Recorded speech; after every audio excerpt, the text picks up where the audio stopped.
Naku, tito, wag po. Baka magalit si nanay. At isa pa, bata pa ako. Hindi naman malalaman ng nanay mo eh. Basta ayoko po. Natatakot po ako. Sheila! Tanghali na! Bumangon ka na! Magbubukas pa tayo ng tindahan sa palengke.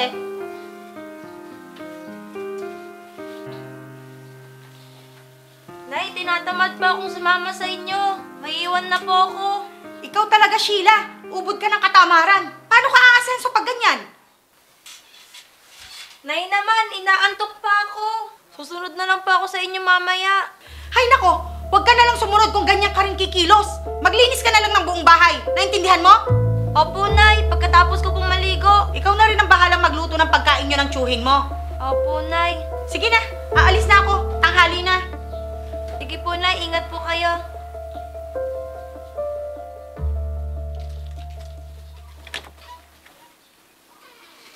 Ano ba yan? Ang dami na namang kalat dito.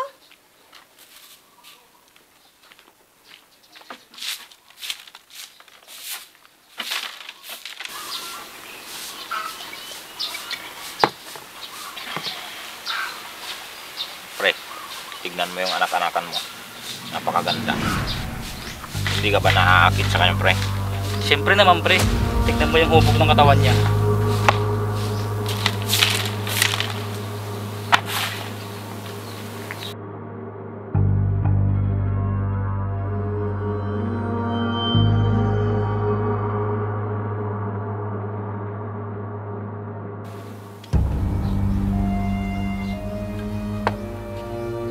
Parang Coca-Cola ang katawan.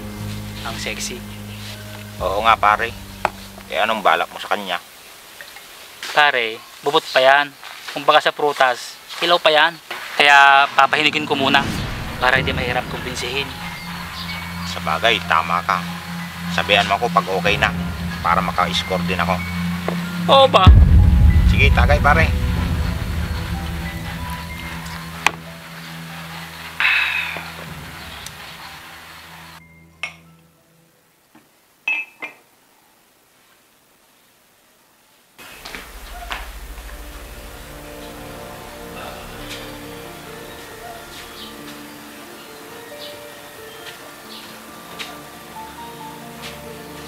Sheila, kailangan mo ng tulong. Hindi na po, Tito. Sigurado ka? Basta kung may kailangan ka, nandito lang ako. Sige po, punta po muna ako sa kusina.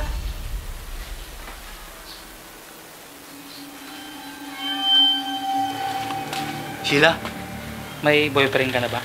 Bakit niyo naman po naitanong, Tito? Wala naman. Wala pa po. Ibig sabihin, hindi ka pa nakatikim. Nakatikim ng ano po? Basta, alam mo na yun. Naku, Tito, wag po. Baka magalit si nanay. At isa pa, bata pa ako. Hindi naman malalaman ng nanay mo eh. Basta ayoko po. Natatakot po ako.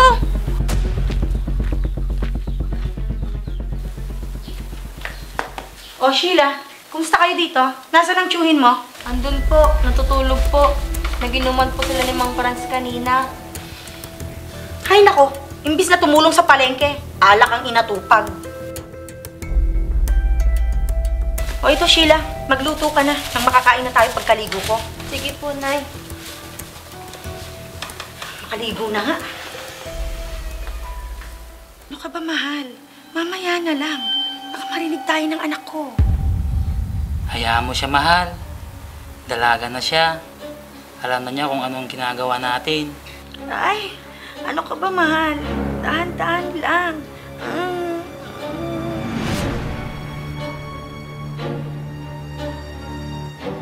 Parang gusto ko na rin maranasan ang ganun. Ano kayang pakiramdam?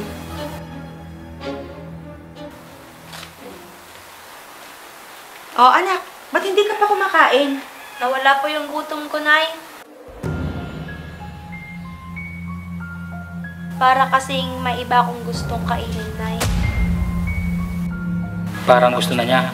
Manda ka. Isusulot na kita. Kakain ba tayo o hindi? Aba magsandok ka na, Sheila, nang makakain na tayo.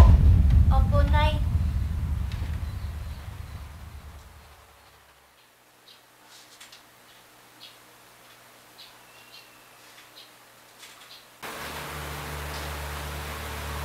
Ayos, tamang-tama. Wala si Mahal. Pagkakataon ko na to. Tito! Ano pong ginagawa niyo dito? Lumabas po kayo! Huwag ka nang mahiya. Alam kong narinig mo kami ng nanay mo kagabi. Paano niyo po nalaman? Kita ko sa mga titig mo sa akin. Halika, gusto mo? Subukan natin.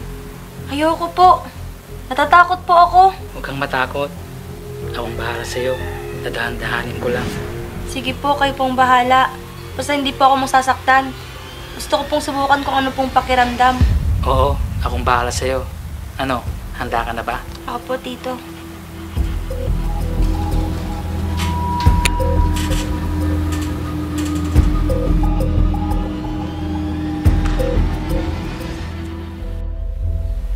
Naku, mukhang nakaisa na si paring JR ah.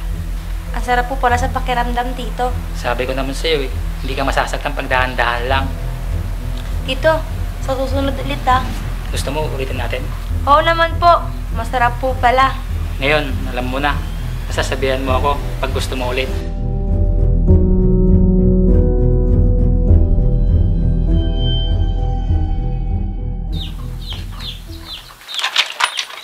O pare, kanina ka pa dyan?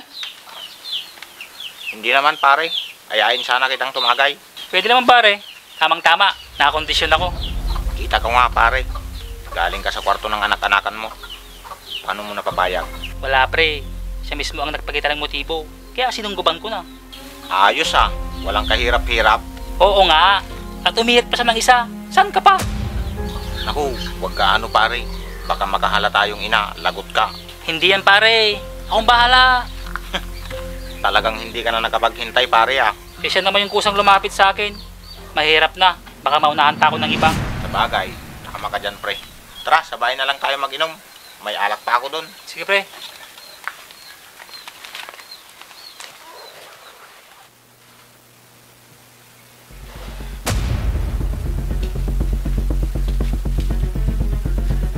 Tito, Oh Sheila, ba't nandito ka?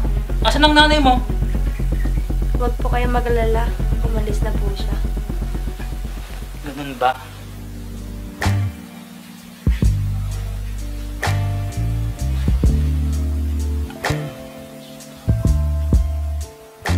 Sheila, mukhang gusto mo madalas natin ginagawa to ah.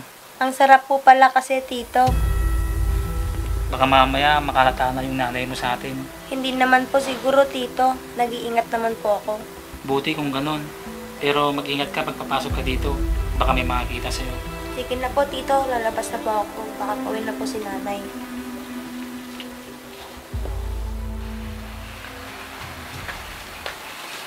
Sheila?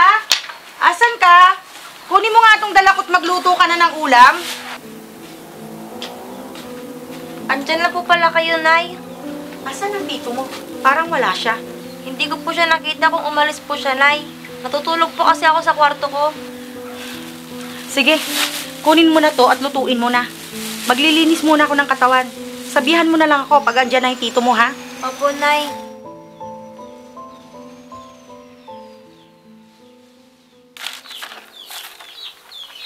Oh, paring Franz, ang aga niya na.